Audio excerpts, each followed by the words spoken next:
Hello everyone, स्वागत है आपका हमारे चैनल एसएससी बुक एसबी में। दोस्तों आज हम अपनी वीडियो में देखने वाले हैं एसएससी जीडी एग्जाम में पूछे गए हिस्ट्री के क्वेश्चन। तो इसमें हम टॉप 60 क्वेश्चन देखने वाले हैं जो कि एसएससी जीडी एग्जाम में प्रीवियस ईयर पूछे गए थे। तो चलिए अपनी वीडियो को शुरू करते हैं।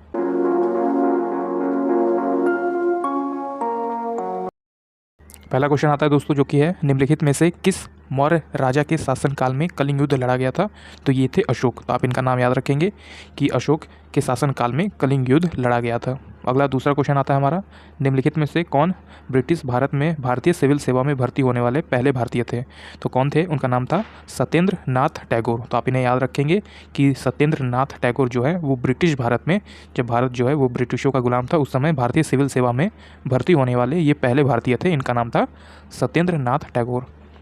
अगला है तीसरा क्वेश्चन हमारा जो कि है स्वामी दयानंद सरस्वती ने एक संगठन डैश जिसने हिंदू धर्म में सुधार का प्रसार किया की स्थापना की। तो आप इसे याद रखेंगे, सिंपली आपसे पूछा गया है कि स्वामी दयानंद सरस्वती ने किस संगठन की स्थापना की। तो वो आर्य समाज था। तो उस संगठन का नाम क्या था दोस्तों, तो आर्य समाज था जिसकी स्थापना की थी स्वामी दयानंद सरस्वती ने। इसमें हिंदू धर्म में सुधार प्रसार का प्रसार किया और इसकी स्थापना की। चौथा क्वेश्चन आता है हमारा जो कि है भारत में रेडियो प्रसारण 1923 में डैश द्वारा शुरू किया गया था। तो रेडियो क्लब ऑफ बॉम्बे के द्वारा ये शुरू किया गया था। तो आप इसे याद रखेंगे कि भारत में जो रेडियो प्रसारण 1923 में रेडियो क्लब ऑफ बॉम्बे द्वारा शुरू किया गया था। अगला क्वेश्चन आता है हमारा पांचवा जो कि है निम्नलिखित में से किस गुप्त शासक को उसकी सैन्य उपाधियों के कारण जो भारत का नेपोलियन कहा जाता है। तो इसमें आपसे पूछा गया है कि ऐसा कौन सा गुप्त शासक था जिसकी सैन्य उपलब्धियों के कारण उसे भारत का नेपोलियन कहा जाने लगा। तो वो था समुद्रगुप्त। तो आप इसे याद रखेंगे कि भारत का नेपोलियन किसे कहा जाता है, तो समुद्रगुप्त को कहा जाता है। अगला आता है हमारा क्वेश्चन जो कि है गांधी इरविन समझौता पर किस वर्ष हस्ताक्षर हुए या फिर साइन हुए। तो गांधी इरविन समझौता हुआ था 1931। तो आप इसे याद रखेंगे, गांधी इरविन समझौता हुआ था 5 मार्च 1931 को हुआ था। तो आप इसे याद रखेंगे कि जब दूसरा गोलमेज सम्मेलन हुआ था उसी टाइम पे जो है 1931 में गांधी इरविन समझौता जो है वो हुआ था। सातवां क्वेश्चन आता है हमारा, निम्नलिखित यूनानी शासकों में किसके मेगास्थनीज को चंद्रगुप्त मौर्य के दरबार में भेजा था। तो इसका राइट आंसर हो जाएगा सेल्यूकस निकेटर। तो सेल्यूकस निकेटर थे जिसने मेगास्थनीज को चंद्रगुप्त मौर्य के दरबार में भेजा था। अगला है हमारा, लॉर्ड डलहौजी ने विलय नीति के तहत किस वर्ष झांसी का विलय किया था। तो झांसी का विलय हुआ था 1854 में, 1854 में। तो आप इसे याद रखेंगे कि लॉर्ड डलहौजी ने विलय नीति के तहत झांसी का विलय किया था 1854 में। नौवां क्वेश्चन आता है दोस्तों हमारा जो कि है डैश ने हर्षवर्धन के दरबार में बहुत समय बिताया और उन्होंने जो कुछ देखा उसका विस्तृत विवरण दिया था स्वेन त्सांग ने। तो आप इसे याद रखेंगे कि स्वेन त्सांग ने हर्षवर्धन के दरबार में बहुत समय बिताया। तो आप इनका नाम याद रखें, स्वेन त्सांग। अगला क्वेश्चन आता है हमारा, निम्नलिखित में से शुंग वंश के संस्थापना किसने की थी। तो शुंग वंश की स्थापना की थी पुष्यमित्र ने। तो आप इसे याद रखेंगे कि शुंग वंश की स्थापना किया था पुष्यमित्र ने। अगला है 11वां क्वेश्चन, खलीफा के तत्कालिक शक्तियों की रक्षा के लिए डैश में बम्बई में एक खिलाफत समिति का गठन किया गया था। तो कब किया गया था, मार्च 1919 में किया गया था। तो आप इसे याद रखेंगे कि खलीफा की तत्कालिक शक्तियों की रक्षा के लिए बम्बई में मार्च 1919 में एक खिलाफत समिति का गठन किया गया था। अगला है 13वां क्वेश्चन हमारा जो कि है रवि कृति ने निम्नलिखित में से किस चालुक्य शासक की प्रशस्ति की रचना की थी। तो पुलकेशिन ने किया था। तो आप इसे याद रखेंगे, रवि कृति ने किस चालुक्य शासन की प्रशस्ति की रचना की थी। तो पुलकेशिन ने किया था, पुलकेशिन द्वितीय ने किया था। अगला है स्वदेशी आंदोलन का लोगों पर सबसे अधिक प्रभाव किस क्षेत्र में पड़ा। जब स्वदेशी आंदोलन हुआ था तो सबसे ज़्यादा प्रभावी लोग थे बंगाल में। तो आप इन्हें याद रखेंगे कि स्वदेशी आंदोलन का जो लोगों पर सबसे अधिक प्रभाव पड़ा वो कहाँ का था, तो वो बंगाल में थे। अगला है हमारा क्वेश्चन 15, अंग्रेज़ों ने अवध पर कब कब्जा कर लिया था। तो 1856 में, 1856 में अंग्रेज़ों ने अवध पर कब्जा कर लिया था। अगला है 16वां क्वेश्चन हमारा, ऋग्वेद डैश सूक्तों का संग्रह है। तो ऋग्वेद में कितने सूक्त हैं, तो 1028 1028 सूक्तों का संग्रह है। तो आप इसे याद रखेंगे कि ऋग्वेद में 1028 सूक्त का संग्रह है। अगला क्वेश्चन आता है हमारा, मेगास्थनीज के अनुसार चंद्रगुप्त के रक्षक शाही जुलूसों के दौरान सोने और चांदी में सजाए गए डैश की सवारी करते थे। तो किसकी सवारी करते थे जिन्हें सोने और चांदी से सजाया जाता था। तो वो हाथियाँ थीं, मतलब एलिफेंट थे जिन्हें सोने और चांदी से सजाया जाता था। और चंद्रगुप्त के रक्षक जो है वो जुलूसों के दौरान सोने और चांदी के सजाए गए हाथियों पर सवारी किया करते थे। 18वां क्वेश्चन आता है हमारा जो कि है अंग्रेज़ों और मुस्लिम लीग ने लखनऊ समझौता किस वर्ष में किया था। तो ये किस वर्ष में बात हुआ था मुस्लिम लीग और लखनऊ समझौता की, तो 1916 में बात हुआ था। तो आप इसे याद रखेंगे कि कांग्रेस और मुस्लिम लीग ने लखनऊ समझौता किया था 1916 में, 1916 में। ये चोल काल के दौरान मूवेंद वेलन और अरियार की उपाधियाँ थीं। तो कौन सी उपाधियाँ थीं? धनी भूस्वामियों की, मतलब वो धनी भूस्वामियाँ थे। चोल काल के दौरान जो मूवेंद वेलन और अरियार की उपाधियाँ थी धनी भूस्वामियों की। अगला है, अहिंसक आंदोलन के संस्थापक कौन थे? तो अब्दुल गफ्फार खान थे। तो खान अब्दुल गफ्फार खान थे जो कि अहिंसक आंदोलन के संस्थापक थे। तो आप इनका नाम याद रखेंगे कि अहिंसक आंदोलन के संस्थापक थे खान अब्दुल गफ्फार खान। मध्य भारत में बस्तर विद्रोह डैश में हुआ था। तो 21 क्वेश्चन है हमारा, मध्य भारत में जो बस्तर विद्रोह हुआ था वो 1910 में हुआ था। तो आप इसे याद रखेंगे कि मध्य भारत में बस्तर विद्रोह हुआ था 1910 में। अगला क्वेश्चन है 22 हमारा, निम्नलिखित में से कौन मौर्य साम्राज्य का अंतिम राजा था? तो मौर्य साम्राज्य का अंतिम राजा था बृहदरथ। तो आप इसे याद रखेंगे कि बृहदरथ जो था वो मौर्य साम्राज्य का अंतिम राजा था। अगला है 23 क्वेश्चन, निम्नलिखित में से कौन शुंग वंश का प्रथम शासक था? तो पुष्यमित्र शुंग। तो आप इसे याद रखेंगे कि पुष्यमित्र शुंग जो है वो शुंग वंश का प्रथम शासक था। अगला है 24 क्वेश्चन हमारा, अंग्रेजों द्वारा पारित निम्नलिखित में से किस अधिनियम ने भारतीयों को हथियार रखने की अनुमति नहीं दी? तो आर्म्स एक्ट 1878 1878 जो आर्म्स एक्ट था उसके तहत जो है वो अंग्रेजों ने भारतीयों को हथियार रखने की अनुमति या फिर परमिशन जो है वो नहीं दिया था। वो एक्ट था हमारा आर्म्स एक्ट 1878। अगला है 25 क्वेश्चन, अश्वघोष जिन्होंने बुद्ध चरित की रचना की डैश के दरबार में रहा करते थे? तो इससे आपसे पूछा गया है कि बुद्ध चरित की रचना करने वाले अश्वघोष जो थे वो किसके दरबार में रहा करते थे? तो वो कनिष्क के दरबार में रहा करते थे। तो आप इन्हें याद रखेंगे कि अश्वघोष जो है वो कनिष्क के दरबार में रहा करते थे। 26 क्वेश्चन आता है हमारा, संथाल नामक जनजाति समूह डैश में बगावत कर दी थी। तो संथाल नामक जो जनजाति समूह है तो वो 1855 में बगावत कर दिया था। तो आप इन्हें याद रखेंगे कि संथाल जनजाति समूह जो है उन्होंने 1855 में एक बगावत छेड़ दी थी। अगला क्वेश्चन आता है दोस्तों हमारा 28, डैश जो कनिष्क के दरबार में रहते थे जिन्होंने बुद्ध की जीवनी बुद्ध चरित की रचना की वो अश्वघोष थे। जैसा कि ऊपर वाले प्रश्न में आपने देखा कि जो अश्वघोष थे वो कनिष्क के दरबार में रहा करते थे। अगला है, जलियांवाला बाग हत्याकांड 1919 में हुआ था। जलियांवाला बाग कहाँ स्थित है? तो जलियांवाला बाग स्थित है पंजाब में। तो आप इसे याद रखेंगे कि जलियांवाला बाग हत्याकांड 1919 में हुआ था और ये कहाँ स्थित है? पंजाब में। अगला क्वेश्चन आता है 30 क्वेश्चन, जो कि 1867 में 1867 में बम्बई में किस संस्था की स्थापना हुई थी? तो प्रार्थना समाज की स्थापना हुई थी। तो आप इसे याद रखेंगे कि 1867 में बम्बई में किस संस्था की स्थापना हुई थी? तो प्रार्थना समाज की स्थापना हुई थी। पाटलिपुत्र स्थानांतरित होने से पहले कई वर्षों तक मगध की राजधानी थी, तो राजगृह में थी।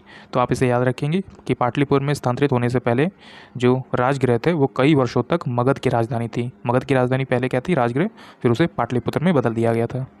अगला है 32 क्वेश्चन, सम्राट अशोक डैश के पुत्र थे? तो ये सम्राट अशोक किसके पुत्र थे? तो बिंदुसार के पुत्र थे। तो आप इसे याद रखेंगे कि सम्राट अशोक जो थे वो बिंदुसार के पुत्र थे। अगला है, डैश में जेम्स मिल एक स्कॉटिश अर्थशास्त्री और राजनीतिक दार्शनिक ने एक विशाल 3 खंड का com A history of British India प्रकाशित किया था। तो ये कब प्रकाशित हुआ था? 1817 में, 1817 में ये प्रकाशित हुआ था, com A history of British India. अगला है 34, शेर खान ने डैश में चौसा में हुमायूं को हराया? तो जो चौसा का युद्ध हुआ था उसमें हुमायूं को हराया शेर खान ने, कब? 1539 में, 1539 में चौसा ने हुमायूं को हराया था। अगला है, निम्नलिखित में से कौन से अशोक के शासन में एक प्रांतीय राजधानी थी? तक्षशिला और उज्जैन। तो पहला है तक्षशिला और दूसरा है उज्जैन। तो आप इसे याद रखेंगे, पहला और दूसरा दोनों। तो आपने याद रखा कि अशोक के शासन में एक प्रांतीय राजधानी थी तक्षशिला और उज्जैन, एक तथा दूसरा दोनों। 36 क्वेश्चन आता है हमारा, बहादुर शाह जफ़र और उनके बेटों को ब्रिटिश अधिकारियों ने दिल्ली में डैश में गिरफ्तार किया था? तो हुमायूं का मकबरा में गिरफ्तार किया था। तो आपने याद रखा कि बहादुर शाह जफ़र और उनके जो बेटे थे उनको ब्रिटिश अधिकारियों ने दिल्ली के हुमायूं मकबरे में गिरफ्तार कर लिया था। अगला क्वेश्चन आता है, 1290 से 1320 के दौरान किस वंश ने दिल्ली पर शासन किया? तो ये 1290 से 1320 का शासनकाल था खिलजी का। तो आप इसे याद रखेंगे कि 1290 से 1320 के दौरान जो दिल्ली पे शासन किया तो वो कौन सा वंश था? खिलजी वंश था। अगला है 38 क्वेश्चन, स्वतंत्रता पूर्व भारत में गरीबी रेखा की अवधारणा किसने प्रस्तुत की थी? तो ये किसने प्रस्तुत किया था? दादा भाई नौरोजी ने। तो आप इन्हें याद रखेंगे कि स्वतंत्रता पूर्व भारत में गरीबी रेखा के अवधारणा प्रस्तुत की थी दादा भाई नौरोजी ने। अगला क्वेश्चन आता है हमारा, निम्नलिखित में से किस शासक ने शुंग वंश की स्थापना की? तो ये कई बार क्वेश्चन आ चुका है तो आप इसे याद रख लीजिए, काफ़ी इंपॉर्टेंट क्वेश्चन है। तो शुंग वंश की स्थापना की थी पुष्यमित्र ने। 40 क्वेश्चन आता है हमारा, फरवरी में डैश महात्मा गांधी ने असहयोग आंदोलन को वापस लेने का फैसला किया? तो फरवरी 1922, तो 1922 में महात्मा गांधी ने असहयोग आंदोलन को वापस लेने का फैसला किया था। अगला है 41 क्वेश्चन, जनरल डायर ने किस वर्ष में मार्शल लॉ के दौरान कमान संभाली थी? तो 1919 में, जब जलियांवाला बाग हत्याकांड हुआ था तब जनरल डायर ने इस वर्ष मार्शल लॉ के दौरान कमान संभाली थी। अगला क्वेश्चन आता है हमारा, निम्नलिखित में से कौन सा पुरातात्विक स्थल वर्तमान भारत में स्थित नहीं है?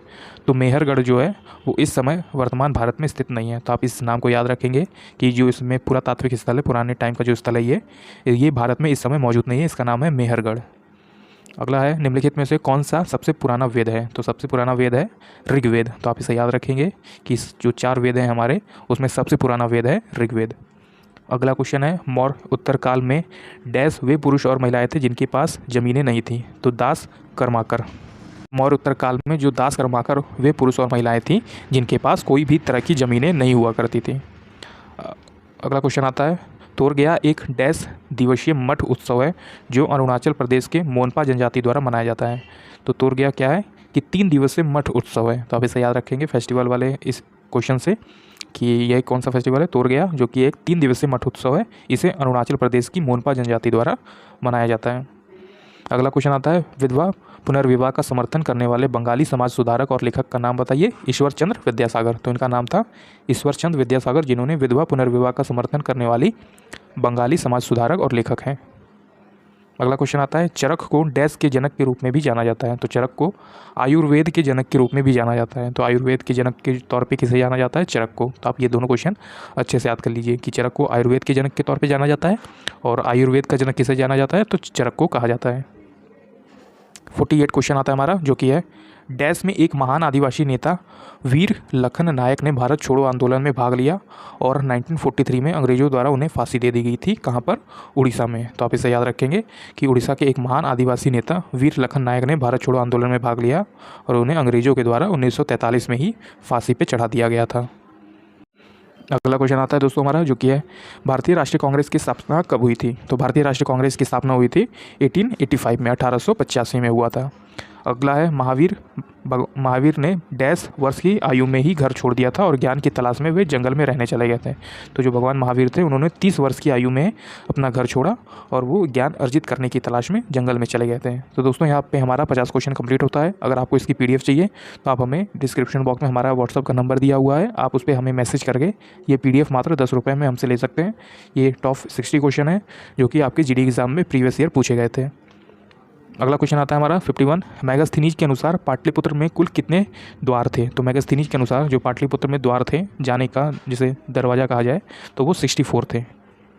52 क्वेश्चन आता है, डैश में मुस्लिम लीग ने देश के पश्चिमोत्तर तथा पूर्वी क्षेत्रों में मुसलमानों के लिए स्वतंत्र राज्यों की मांग करते हुए एक प्रस्ताव पारित किया था। तो ये कब हुआ था, किस वर्ष में? तो 1940 में मुस्लिम लीग ने देशों के पश्चिमोत्तर तथा पूर्वी क्षेत्रों में मुसलमानों के लिए स्वतंत्र राज्यों की मांग करते हुए एक प्रस्ताव पारित किया था 1940 में। 53 क्वेश्चन आता है, मोट के मस्जिद डैश शासक के शासनकाल में बनवाई गई थी? तो मोट की जो मस्जिद है वो सिकंदर लोदी के शासनकाल में ये बनवाया गया था। तो आप इसे याद रखेंगे कि मोट का जो मस्जिद है वो सिकंदर लोदी के शासनकाल में बनवाया गया था। अगला क्वेश्चन आता है हमारा 54, जो कि है, डैश वेद चारों वेदों में सबसे छोटा है, यह हिंदू परंपरा में एक दिव्य स्थिति रखता है और धुनों और मंत्रों का संग्रह करता है? तो सामवेद है। तो सामवेद जो है वो चारों वेदों में से सबसे छोटा है और ये हिंदू परंपरा में एक दिव्य स्थिति रखता है और धुनों और मंत्रों का इसमें संग्रह होता है। अगला क्वेश्चन आता है, 1877 में वायसराय लिटन ने डैश को भारत सामग्री के रूप में स्वीकार करने के लिए एक दरबार का आयोजन किया? तो लिटन ने महारानी विक्टोरिया को भारत सामग्री के रूप में स्वीकार करने के लिए एक दरबार का आयोजन किया था। अगला क्वेश्चन आता है 56 हमारा, जो कि है, प्राचीन काल में डैश नदी के दक्षिण के क्षेत्र को मगध के नाम से जाना जाता था? तो किसे मगध के नाम से जाना जाता था? जो गंगा नदी का दक्षिण का क्षेत्र था उसे ही प्राचीन काल में मगध के नाम से जाना जाता था। तो आप इसे याद रखेंगे कि गंगा नदी के दक्षिण का क्षेत्र जो है वो मगध के नाम से जाना जाता था। पूना पैक्ट के परिणाम स्वरूप हरिजन सेवक संघ की स्थापना कब हुई? तो पूना पैक्ट हुआ था अंबेडकर और गांधी जी के बीच 1932 में और इसके परिणाम स्वरूप हरिजन सेवक संघ की स्थापना हुई थी 1932 में। अगला क्वेश्चन आता है दोस्तों हमारा 58, जो कि हमसे पूछा है, निम्नलिखित में से कौन सा वेद सबसे पुराना है? तो सबसे पुराना वेद है ऋग्वेद। ये पहले भी क्वेश्चन पूछा गया है, तो आप इसे याद रख लीजिए कि सबसे पुराना जो वेद है हमारा वो ऋग्वेद है। 60 क्वेश्चन आता है हमारा, निम्नलिखित में से किस राजवंश ने मौर्य उत्तर काल में रेशम मार्गों को नियंत्रित किया था? तो कुषाण थे वो लोग। तो आप इसे याद रखेंगे कि कुषाण राजवंश ने मौर्योत्तर काल में रेशम मार्ग को नियंत्रित किया था। अगला है चौरा चौरी घटना किस आंदोलन के दौरान हुई थी? तो असहयोग आंदोलन के दौरान हुई थी और इसी के कारण गांधी जी को जो है वो असहयोग आंदोलन वापस लेना पड़ गया था, क्योंकि वहाँ के एक किसी पुलिस स्टेशन में भारी भरकम आग लग गई थी। तो आप इसे याद रखेंगे कि चौरा चौरी घटना आंदोलन के दौरान हुई थी, तो असहयोग आंदोलन के दौरान हुई थी। अगला है 62 क्वेश्चन हमारा, ऋग्वेद में मंत्रों के समूह डैश कहलाते हैं? जो ऋग्वेद में मंत्रों का समूह होता है उसे सूक्त कहते हैं। तो आप इसे याद रखेंगे कि ऋग्वेद में मंत्रों के समूह को सूक्त कहा जाता है। अगला क्वेश्चन आता है दोस्तों हमारा 63, जो कि है निम्नलिखित में से किस सत्याग्रह का नेतृत्व डॉक्टर बी आर अम्बेडकर ने किया था? तो डॉक्टर बी आर अम्बेडकर ने 1927 में महाड़ सत्याग्रह का नेतृत्व किया था। ये महाड़ जो है वो एक शहर है जो कि महाराष्ट्र में स्थित है। यहाँ इन्होंने भारत के दलित समुदायों के लिए सामाजिक न्याय और समानता और नागरिकों के अधिकार के लिए ये जो है सत्याग्रह किया था। तो आप इसे याद रखेंगे कि बी आर अम्बेडकर ने सत्याग्रह किया था महाड़ सत्याग्रह। निम्नलिखित में से हड़प्पा नगरों के किस भाग को निचला नगर कहा जाता है? तो पूर्वी भाग जो है उसे निचला नगर के नाम से जाना जाता है। पूर्वी मतलब ईस्टर्न भाग। तो आप इसे याद रखेंगे कि हड़प्पा नगरों को किस भाग को निचला नगर कहा जाता है? तो पूर्वी भाग को कहा जाता है। आज का दोस्तों हमारा लास्ट क्वेश्चन है 65, जो कि है निम्नलिखित में से कौन मौर्य साम्राज्य का संस्थापक था? तो मौर्य साम्राज्य का संस्थापक था चंद्रगुप्त मौर्य। तो आप इनका नाम याद रखेंगे कि मौर्य साम्राज्य का संस्थापक था चंद्रगुप्त मौर्य। तो दोस्तों आपको हमारी ये वीडियो पसंद आई। इसमें मैंने एसएससी जीडी में पूछे गए प्रीवियस ईयर के हिस्ट्री के क्वेश्चन शामिल किए थे, जो कि 60 के अराउंड क्वेश्चन थे। उम्मीद है आपको हमारी वीडियो पसंद आई। अगर पसंद आई होगी तो हमारी इस वीडियो को एक लाइक ज़रूर कर दीजिएगा और अपने जीडी एग्जाम्स के लिए हमारे चैनल एसएससी बुक एसबी को ज़रूर सब्सक्राइब कर लीजिएगा। इसमें मैं आपके लिए हेल्पफुल वीडियो लाता रहूँगा जो एसएससी जीडी एग्जाम्स के लिए हेल्पफुल साबित होगी। तो पढ़ते रहिए और हमेशा अपने लक्ष्य की तरफ आगे बढ़ते रहिए। Thank you.